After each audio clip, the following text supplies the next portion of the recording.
ওয়াদ-দুহা, আলোর শপথ, ওয়াল-লাইলি ইযা সাজা, নিঝুম নিস্তব্ধ রাতের শপথ। সুবহানাল্লাহ পড়েন।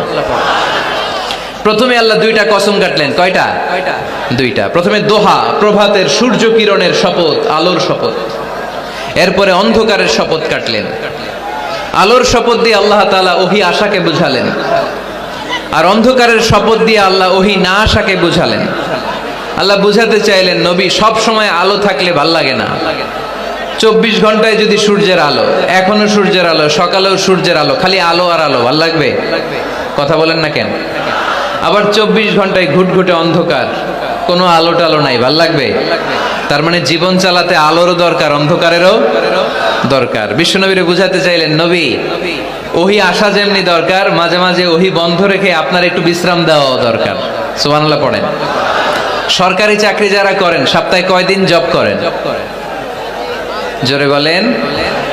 5 দিন। বাকি 2 দিন কি করেন? বিশ্রাম নেন, ছুটিতে থাকেন। 7 দিনে যদি কাজ করা লাগতো, ভাল লাগতো?